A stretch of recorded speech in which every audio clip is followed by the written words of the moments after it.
February 24th to March 1st, K-Word is conducting its fundraising drive, Hustle Week. It's a time where we can be honest and let you know that radio isn't cheap and that we are in need of listener support. Please consider a donation to support our station, which is completely student-run and free-form, a rarer and rarer breed these days. Our station is at important crossroads, and your money will help us undergo some very important projects that will determine our future. You can find out more info about our goals and Hustle Week at kword.com. We are having an all-night broadcast on Thursday the 28th starting at 8 p.m. and a K-Word DJ showcase, free to all WASH students, taking place in the Gargoyle at Friday the 29th started at 8 p.m. Remember, tune in Thursday 28th for an all-night broadcast. If you'd like to donate, you can call in to pledge at 314-935-5952. That's 314-935-5952. We have DJs manning the phones during most hours that there is a show. Mail a check made out to K-Word 90.3 FM to our mailing address, which can be found at kword.com/contact. For a $10 donation, you get a specially printed K-Word postcard, which comes with a unique K-Word poem. For a $25 donation, you get a limited edition screen-printed t-shirt while supplies last. For a $50 donation, you can get a personalized station ID that will record and play on the air. For $100, you can have any part of the current station named after you. And you'll be able to pick a part of the new station to take your name starting this summer. For $200, you will have a song written about you in any style, recorded in K-Word's very own recording studio. Thank you for considering K-Word and listening to us. Every dollar helps.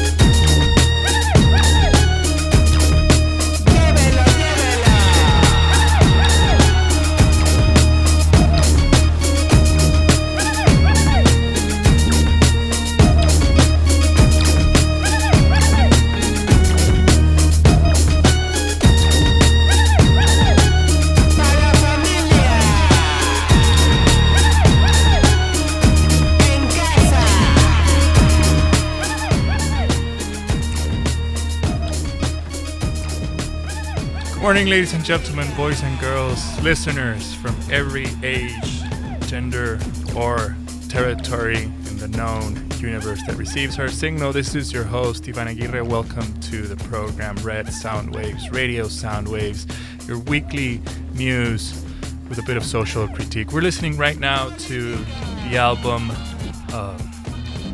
the band Mexican Institute of Sound, and their album Politico.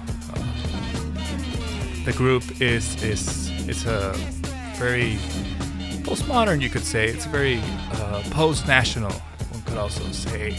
It's a very interesting group that works in California and also in Mexico. It moves around. Its name in English is Mexican Institute of Sound, in Spanish Instituto Mexicano del Sonido, and it makes music, songs that are very, very strongly political, very ideologically committed, very critique. The song we're listening to right now is Politico, but the second song is Especulando, Revolución, México, Estoy, Más, Cecine pa un automate, Se baila, My Buddy, etc. And their songs are a critique of the social problems the world, not just Mexico, not just the United States, but the world is facing nowadays. So we'll be listening to that in the background to talk about a couple of the news we have today. And jumping right in, starting off with the United States, it was a big news last week. Tuesday, February 26th, yesterday, Mother Jones published an article with the headline reading, "Land Grab Cheats North Dakota Tribes Out of $1 billion, Suits Allege." We've been talking last week or a couple of weeks ago. We talked about the Idle No More movement in Canada and how it's stretching into the United States and other parts of the world. A movement that strives to recognize Native American or First Nations or Indigenous, however you want to call it, but recognize their rights. Most importantly, recognize the ways they, the different epistemological, the different ways they view land. Right now, we don't question it nowadays because we are embedded as we are, living as we are in this capital system that we live in. We don't question the private property concept. The concept of private property is never questioned. It's taken on something universal. However, it's something that was created by capitalism, by Western culture, and it's not something that the rest of the world, not every single person on the planet recognizes private property. There are also communal properties. There are also territories that are not properties at all, that are not owned by any single person or by any group of persons, but are independent of themselves. Those kinds of conceptualizations of land, of resources, it's very important to start considering them in order to stop or to rethink the exploitation of natural resources. Anyway, this news, first paragraph reads, Native Americans on an oil-rich North Dakota reservation have been cheated out of more than $1 billion by schemes to buy drilling rights for lowball prices. This is asserted by a flurry of recent lawsuits. And the suits also claim the federal government facilitated the alleged swindle by failing in its legal obligation to ensure the tribes got a fair deal. It's a very complex political problem. There are, on the one hand, there are tribal members that tribal leaders that enrich themselves at the expense of their people. There is at the same time government corruption that promotes the selling of these lands. There's trampling of rights. It's a very complex. And when you boil it down, the thing is, when you boil it down, it's all a matter of exploiting a natural resource in a crudely, very base economic manner.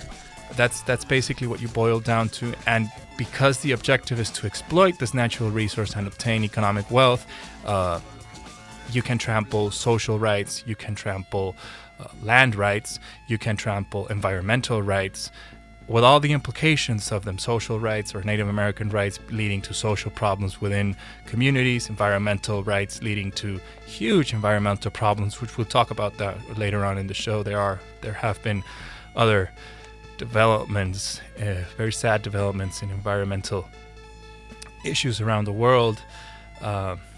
In this reservation, oil had always been difficult to extract, but now we have hydraulic fracturing, which combined with the ability to drill a well sideways underground can tap that and can exploit that. If you want to read more, Mother Jones published a very good article saying what's going on without that. If you want to, all the articles we talk about here right now we upload them on our Facebook page. You can look us up at facebook.com/redsoundwaves or on Tumblr, redsoundwaves.tumblr.com. There we upload, but especially on the Facebook page is where, because of the social media and the ease with which we can distribute, comment, like, share, we invite you to tune into us there and check us out. Second news, this is going to be really fun. This segment of the show, I have it prepared for you. One of the big issues right now, which we talked about a little bit when Obama, which came into the forefront a couple of weeks ago when Obama was sworn into office, was the immigration. I don't want to say problem, but the immigration situation in the United States, Mexico, and the rest of the world, because it's something that happens. We may contextualize it right now in the United States, but immigration is something that happens, especially in this globalized world that we live in, something that happens all over the world. And the way one country approaches this problem, be it good or bad, can lead, especially a country like the United States, that approach can lead to implementations in other parts of the world. First off, on a very hopeful perspective, the Raw Story published a story that reads, Texas bans shooting immigrants from helicopters. Now, I don't know if you were aware of this, but shooting immigrants from helicopters, let me repeat that once again. Shooting immigrants from helicopters was perfectly okay. Thankfully, the Texas Department of Public Safety has now banned that. Officials in Texas announced on Thursday that state troopers would no longer be allowed to open fire on suspects from helicopters after the recent killing of 2 immigrants. Steve McGraw, the Texas Department of Public Safety director, is quoted as saying, and I quote, "I'm convinced that now, from a helicopter platform, that we shouldn't shoot unless being shot at, or unless someone is being shot at. Last Friday, after a review of the policy and looking at all the different things, and this is not a reflection of what happened there, I'm a firm believer they did exactly what they thought they needed to do." End quote. Shooting immigrants from helicopters. That leads us into the second part of the reflection I want to talk about right now. Immigration is a very complex phenomenon in the globalized world we live in the 21st century. It's not easy to tackle it. There's many sides to it. There's the poverty issue. There's the economic issue. There's the legal issue. There's a nationalist issue. There's many aspects to it. Not all immigration is the same. There are many kinds of immigration. This kind of immigration, the shooting at by immigrants that are crossing the border, it's sparked by, not all of it, but much of it is sparked by drastically poor economic conditions in countries, be it in Mexico in this case. Or immigrants that come all the way from South America and have to cross. And they are forced to do it in a very physical way, crossing in a very physical way the desert or crossing the river or whatnot. And being shot at, I don't know about you out there, but that's kind of sad. Thankfully, that's not happening anymore, at least in Texas. On second, another aspect of this is the aspect of paper. What happens when we reduce our existence to a piece of paper, depending on where we were born, and where we were born, not only in a nation, but also in a socioeconomic class or structure. What ease we have to obtain a permit. I want to reflect a little bit on the idea of having a piece of paper that gives you permission to be somewhere or not. Extrapolate that a little bit. Reflect upon that a little bit. I know one could argue that it's a way of social organization, it's a way of legal organization and economic organization, and the more organized we are, the better we're able to create more efficient economies. But think about it a little bit of how almost absurd it is to reduce our existence as human beings, our very rich and complex existence as human beings, to reduce it simply to a piece of paper. Think about that chew on that for a little bit.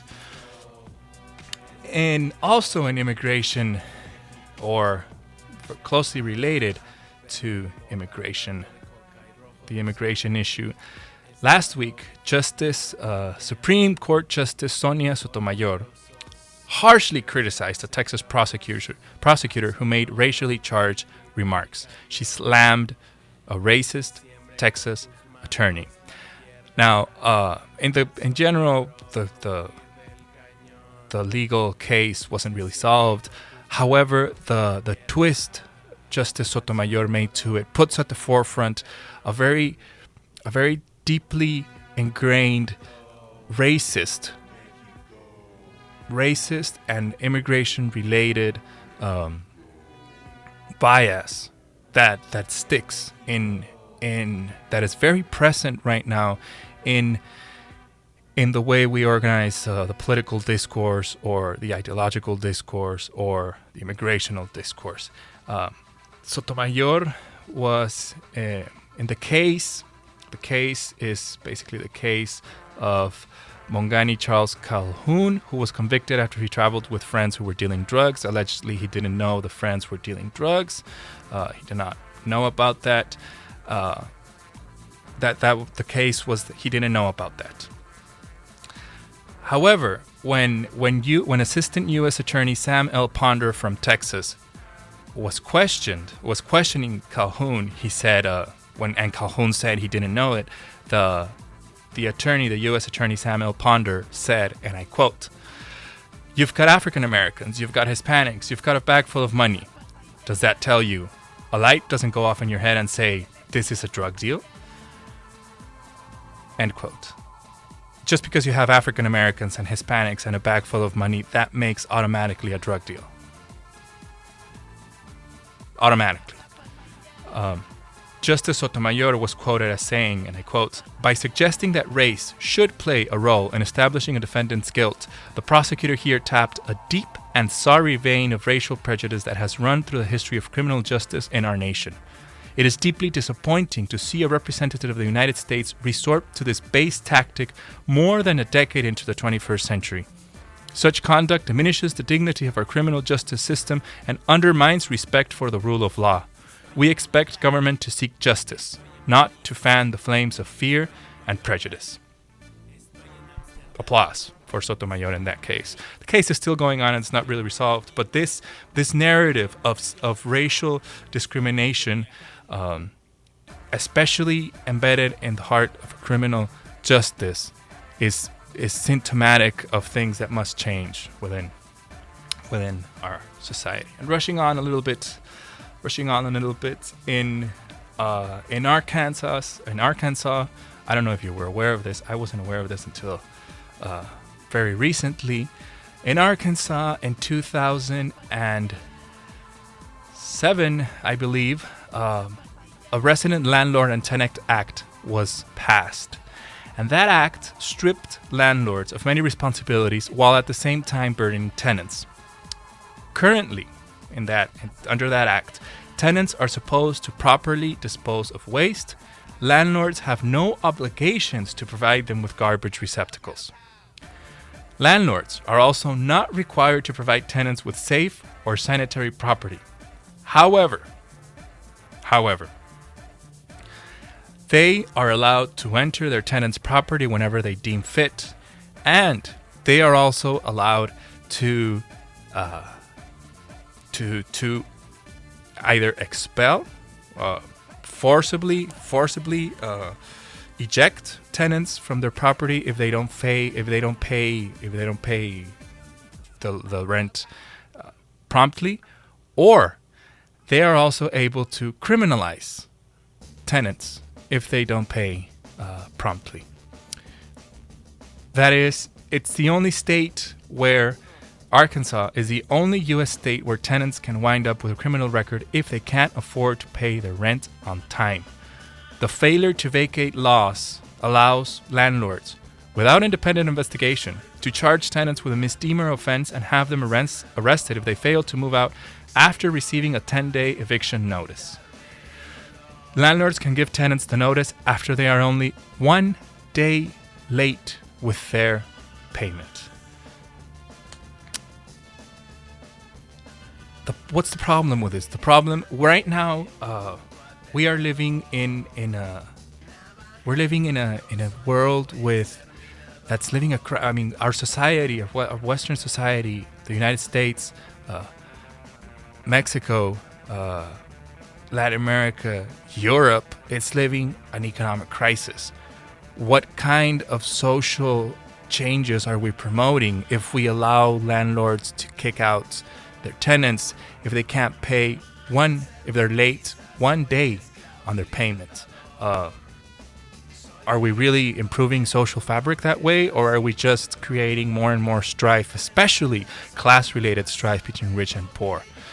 The Human Rights Watch did a report on Arkansas and concluded in its report, and I quote, "As long as Arkansas's draconian criminal evictions law is on the books, and as long as at least some country prosecutors are willing to enforce it, some of the state's 900,000 tenants will continue to face abuse of their basic rights and face arrest and conviction over matters that should not be handled through the criminal law at all. Unscrupulous landlords will be able to misuse the criminal justice system as a tool of harassment and abuse. What's more, Arkansas renters who fall into economic distress will risk having their problems compounded by a law that imposes financial penalties in excess of the rent they could not afford to pay in the first place." End quote. If a tenant is not able to pay, how is he going to be able to pay the cost of a lawsuit, the cost of bail, the cost of a fine, on top of paying the rent he fell back on? Where is the logic in that? And what's more, where is the support for a society that is going through crisis? How are we through an economic crisis? How are we creating better social fabric, not only in a social and political sense, but more importantly in an economical sense, which is really the base of our material existence? How are we going to make better social bonds if we are promoted by law, not encouraged by law, to put our tenants into jail because they don't pay one day? They don't pay. Anyway, very important. And just to close up this segment of the United States and then jump right into the world, we have very important world news prepared for you right now. In the United States, Los Angeles is a perfect example to talk about one of the big problems that the United States is going through right now, which is this strange evolution that has been going on of the police situation, of polices in the police departments all over the United States, especially since the 2008 crisis and the rising of the Occupy movements and the way the police have approached those movements, social movements. There's been a lot of things going on.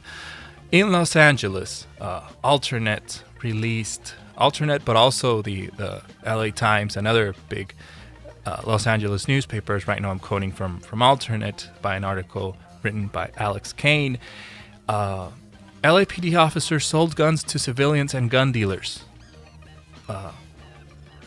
Allegedly, a whistleblower, a police officer from the Los Angeles Police Department, alleged in court that members of the LAPD bought and sold guns for profit. And I quote the article. The LAPD bought and sold guns for profit, including to civilians, according to a report in the Courthouse News Service. The police officer, Armando Perez, was told to, quote, watch his back after he investigated and reported his suspicions. Perez is now suing the city of Los Angeles and LAPD and is seeking lost wages, compensation for physical and emotional injuries, and court cost. This episode dates back to... this episode was discovered that LAPD officers were buying special firearms made by the highly regarded Kimber Gun Manufacturing Company, write that down, remember that, and were reselling the guns for high profits to other officers as well as civilians and gun dealers. The scandal also allegedly involves other companies who were in the scheme. According to a complaint filed by Perez, quote, the officers, unbeknownst to Kimber, the manufacturer, were allowing Cinema Weaponry to purchase these pistols at a discounted price and were allowing Lucas Ranch Gun Sales to facilitate the transfer of the pistols from Kimber to the officers. End quote. The LA Times, a report published in the LA Times in August 2012, adds that, quote, Kimber sold the guns, which bore a special LAPD SWAT insignia, to members of the unit for about $600 each, a steep discount. This later allowed for profit after the reselling of the guns. Now, behind this, there are a lot of problems. On the one hand, what happens when you have low-income police officers? What happens when, as a society, police officers, which are supposedly the peacekeepers and the keepers of order in a society, what happens when you pay them low wages? And on top of that, when you do not educate them, as highly trained, not only peacekeepers in a sort of handling violent affairs and handling the law and whatnot, but above all, when you don't educate them in social instruction, in social education, in social differences, economic differences, racial differences, when you don't educate them beyond the police, quote unquote, the police law, and you have low income, poor education, and on top of that, a power structure that gives them freedom to do that puts them in a position of extreme power and extreme authority. When you combine all that, it's pretty easy for I'm not excusing police officers at all, but when you combine that, it's pretty easy for individual members to take advantage of their authority. Right now, when we were talking about the tenant case in Arkansas, when you combine a legal framework with an economic crisis, it's very easy for the building owner, it's very easy for him to evict tenants because he's supported by law. The only way, or the best way to improve our social fabric is to work together and solve these problems in their many different facets and many different aspects. Big news in the United States this past week. We'll be taking a short break right now. We're going to listen to the song Estoy by Mexican Institute of Sound from their album Politico, and we'll be right back in a couple of minutes. This is your host, Ivan Aguirre. Keep on listening for world news, especially Mexican news coming up right now. We have the educational reform and problems in educational matters in Mexico, more news on the Zapatistas, and some environmental reflections.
Culiacán.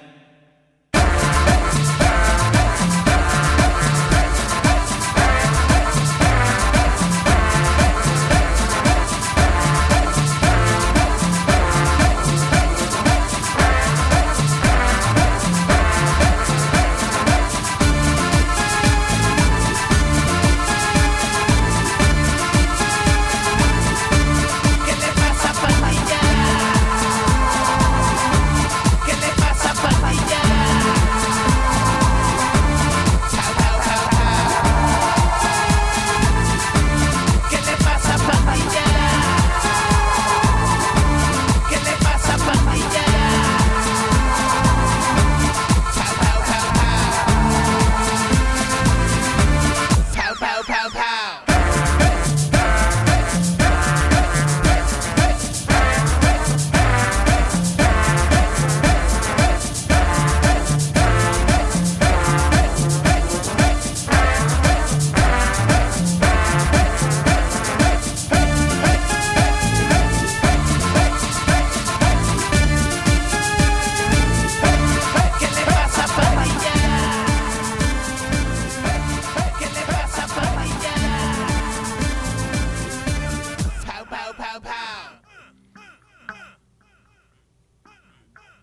From February 24th to March 1st, K-Word is conducting its fundraising drive Hustle Week. It's a time where we can be honest and let you know that radio isn't cheap and that we are in need of listener support.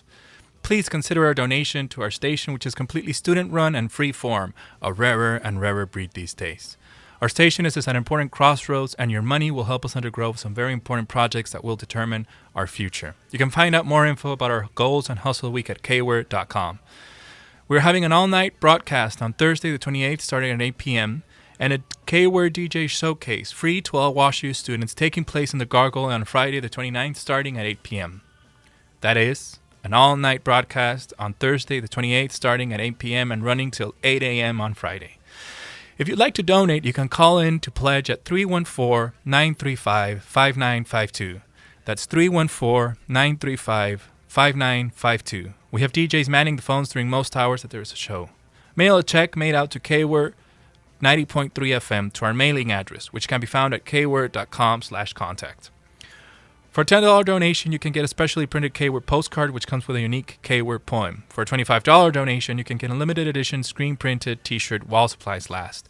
For a $50 donation, you can get a personalized station ID that we'll record and play on the air. For $100, you can have any part of the current station named after you, and you'll be able to pick a part of the new station to take your name starting this summer. For $200, you will have a song written about you, in any style, recorded in K-Word's very own recording studio. Thank you for considering K-Word and listening to us. Every dollar helps.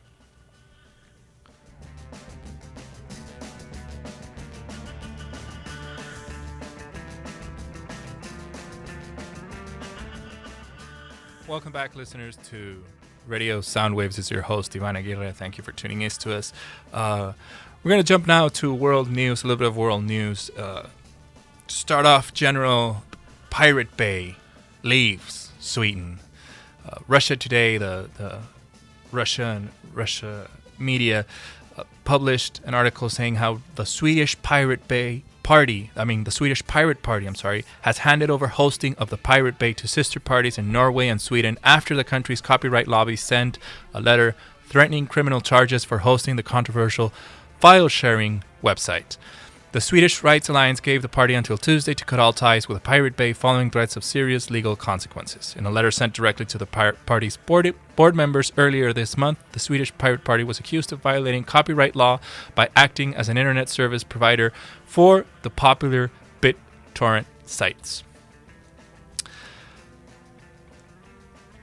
Torrent Freak,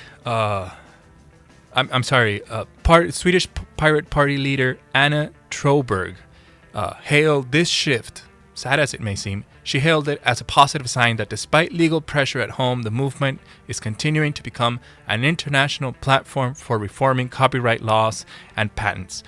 As of today, there are, if I remember correctly, there are around 20 pirate parties around the world, in Eastern Europe, in Spain, in Norway.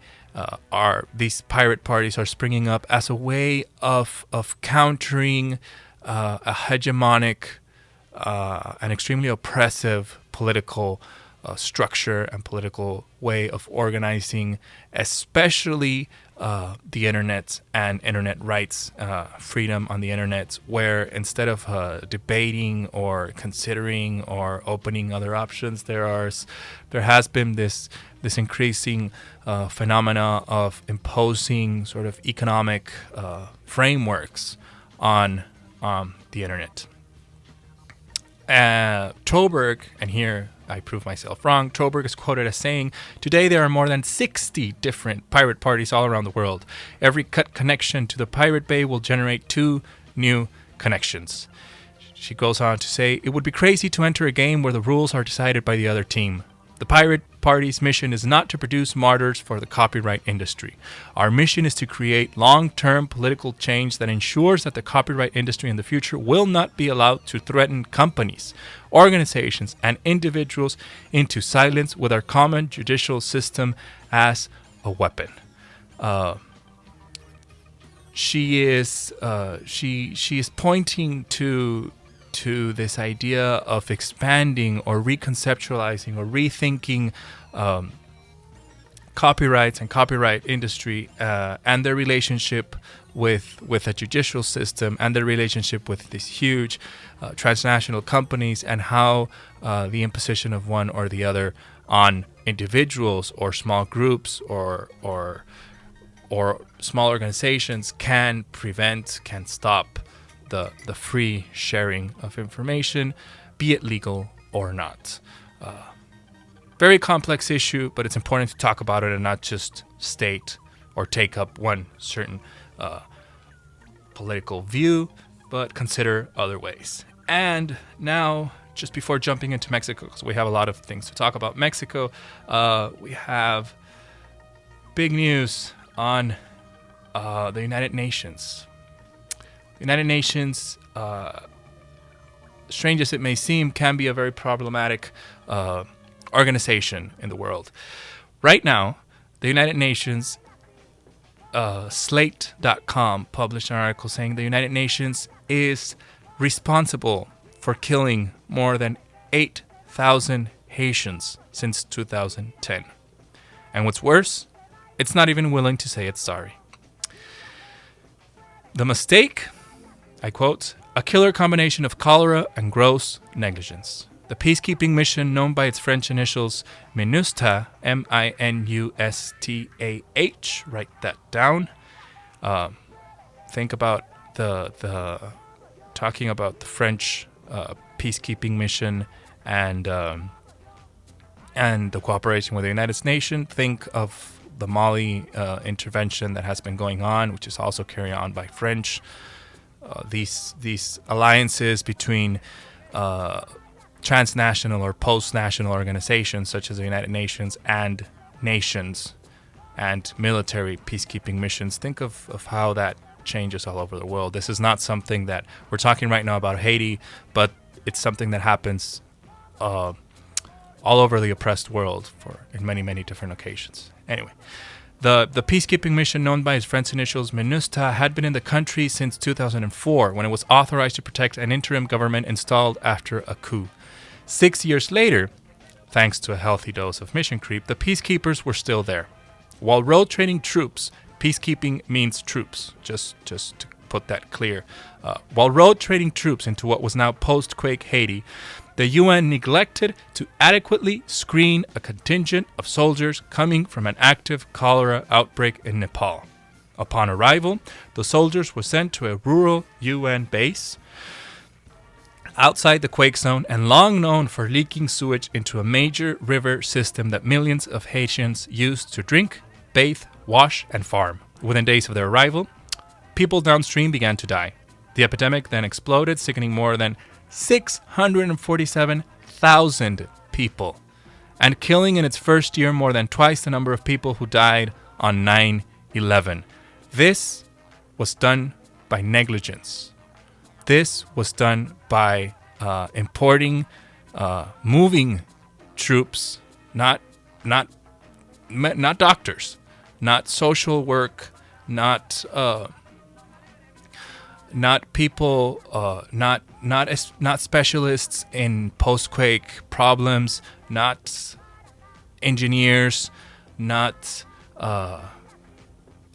nurses. No, troops. This was done by moving troops from an active cholera outbreak zone in Nepal into a poor and badly built infrastructure UN base in Haiti. The imported strain of cholera, which could turn a healthy adult into a shivering, vomiting, diarrhea-ridden puddle within hours, has since been popping up across the region. After a protracted fight and a spate of investigations, scientists were soon able to confirm the source of the infection. They found it was a perfect match for the specific strain circulating 8,900 miles away in Nepal.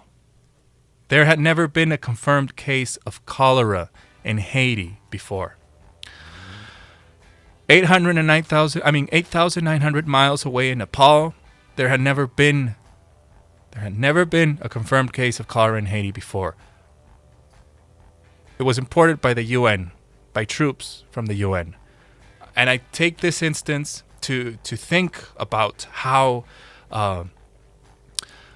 what are the implications and the effects of this alliance between states, the military aspect of states, and transnational organizations such as the United Nations, and what the effects of moving troops, peacekeeping troops, quote-unquote peacekeeping troops, around the board without considering the problems they may have within themselves. Right now I was talking about the social education of cops. Let's talk about also, or let's consider also, the social education of these peacekeeping troops that are moved across the board. Are troops really the best way to help or to create a better world for everybody out there, especially in these poor, quote-unquote, third world countries? What's worse, the UN claims immunity is ironic. What's worse is that the UN disclaims its involvement in this cholera outbreak. Haitians have had no resistance to the disease because they had never been exposed to it before. And active outbreaks are still going on. And I want to end this little bit of reflection with quoting some words. To reaffirm faith in fundamental human rights, in the dignity and worth of the human person, in the equal rights of men and women and of nations large and small. To establish conditions under which justice and respect for international law can be maintained. And to promote social progress and better standards of life in larger freedom. Those are the words of the preamble to the United Nations Charter. We, as citizens of a globalized world, we must hold these organizations accountable for their actions, and we must see their actions not only as social improvements, but also as these interventions and these moving around the board of military troops that sometimes carry with them problems, physical medical problems or ideological problems that are inherent of a military structure. Went on a little bit too much there. Hopefully we still have time to talk a little bit more about Mexico and the environment. Remember, if I don't have time to talk about the news here right now, you can always check us out on facebook.com/Red Sound Waves. Look us up as Red Sound Waves. We have a page there. Click like and you will see the updates of the news we are sharing. All the news we talk about here right now are being shared on there also, and you can read the articles, you can comment. We strongly encourage and invite all of you listeners out there to comment and to share with us your ideas, your disagreements. It's very important for us to talk and to comment and to discuss and sometimes to fight over the interpretations of reality, because the only way we are able to expand our actual world and move it into a different directions is by butting our heads, is by fighting, is by defending our political, our ideological, our economic, our social positions. So check us out on facebook.com. Jumping to Mexico. First off, to talk a little bit about the condition of Mexico, La Jornada, which is a leftist newspaper, very important newspaper in Mexico and sort of almost independent media, reported, a very short note, reported how in Guerrero, the same state where Acapulco is, for example, at least 20 neighborhoods from the municipal district of Coyuca de Benítez have organized and have announced the creation of a group of citizen self-defense. That is, the police is so corrupt that it is not able to defend, and citizens have organized themselves into a group of self-defense. Each community has between 5 and 15 elements of communitary police. This is something that is happening. This is just one news published on the 24th February. This is something that has been going on in Mexico for a while. It's not recent. In the past years, there have even been lynchings organized by communities because the state police Local police, state police, federal police military are so corrupt that they are unable to handle violent members of either narc organizations, drug dealing organizations, drug trafficking organizations, or they are themselves, as police officers, state, local, or or federal police officers, they are themselves part of that violence. So community is organizing, society, small communities are organizing themselves and creating alternative police organizations. This is something that is going on in Mexico, be it recognized or not. These are the effects also of a drug war, ideologically, discursively, economically, politically, and armamentally promoted from the United States. These are the effects that are felt in Mexico and also in Latin America. With that sort of context in mind, one very big news that has been making, one very big event that has been making the news these past days is the arrest of Mexican Mexican Teachers Union leader Elbester Gordillo. The union boss, which in an article published by the New York Times is described as a bombastic figure viewed as a kingmaker among politicians for her ability to deliver votes and suppress enemies, was arrested on accusations that she embezzled millions of dollars in union funds for personal expenses, including California's residences, cosmetic surgery and artwork, and other things. This is not something that's new. If you could ask almost any Mexican about that, her properties in California, her use of money for cosmetic surgery and artwork, her expensive lifestyle and her very corrupt lifestyle was something that is very, very known. The New York Times article also states that Gordillo was arrested a day after President Enrique Peña Nieto, sworn in this year, signed into law sweeping changes in education law designed to break the union's grip on hiring and the administration of schools, and it was a day before the union planned to meet on a strategy to fight these changes. The timing of the arrest, one day after the reform was signed, one day before the union was convened in order to fight those changes, has been questioned. Mexican presidents have been known in many, many occasions to use the power of federal prosecutors to go after rivals, only for the cases to fall apart eventually later on. In the same way, an oil union leader was arrested on corruption charges in 1989 because he ran afoul of the then president Carlos Salinas de Gortari. However, this union leader was released several years later after this president left office. The fact that there is a lot of political turmoil behind the arrest of this figure of Elbester Gordillo. She ran afoul of the now president Enrique Peña Nieto. She had disagreements with him, and she is a very important political figure. This arrest has also been celebrated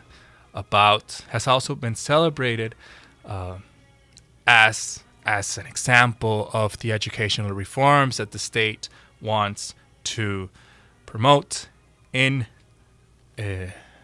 Mexico. It's part of its new pact for Mexico. In another article published by the New York Times, which also made a lot of news last year, titled How Mexico Got Back in the Game, written by Thomas L. Friedman, they state how Mexico, 3 major political parties have just signed a grand bargain, aka the Pact for Mexico, under the new president Enrique Peña Nieto, to work together to fight the big energy, telecom, and teacher monopolies that have held Mexico back. If they succeed, Friedman says, maybe Mexico will teach us something about democracy. However,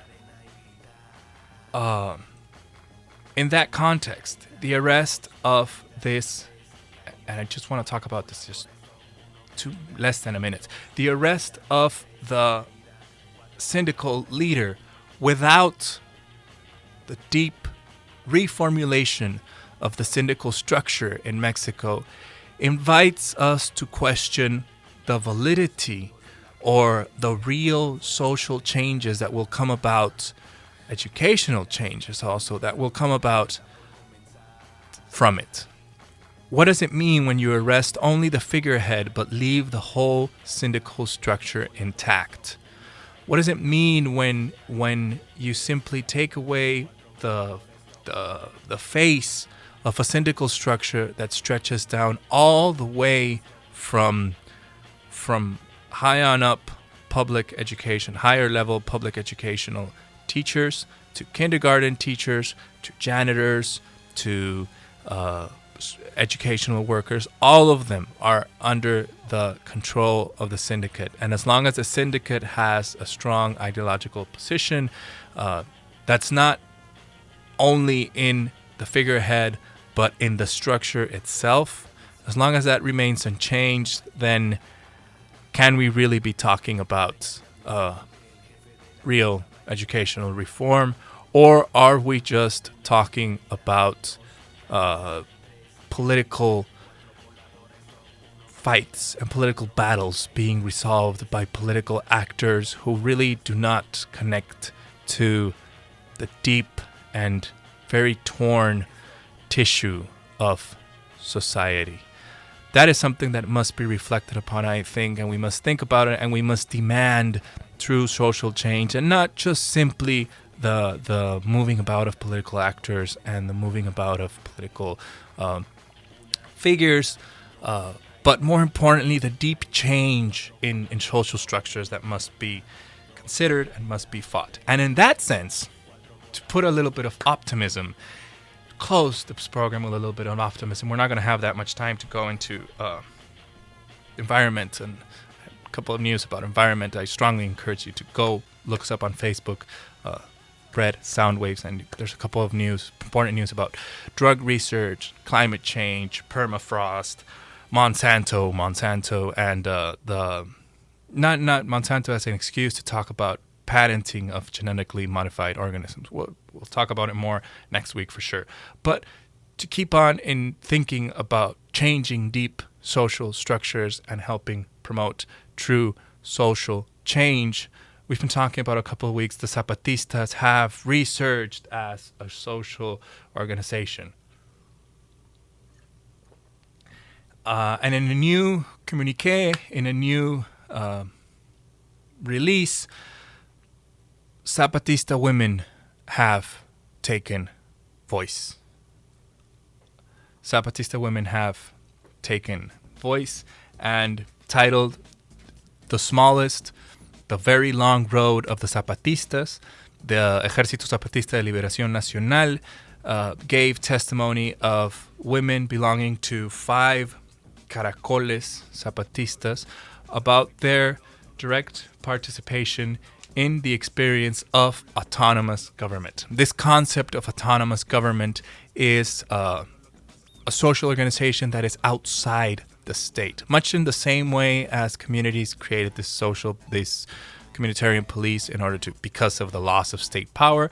The autonomous government promoted by the Zapatistas is a way of social organization that is outside of government structures, especially, for example, in rural educational structures, which, because of very corrupt syndical problems, I was talking right now about El Bester Gordillo and the teachers union, because of very corrupt syndical problems, rural education in Mexico is completely lacking. I know from firsthand experience, rural education is not there. Teachers do not go there. They refuse to go into rural Mexico because they don't want to, or because they're not trained for it, or because they're 13-year-old kids who really have no desire to teach. In order to do that, the Zapatistas have created new ways of education and new ways of educating and promoting social change. I'm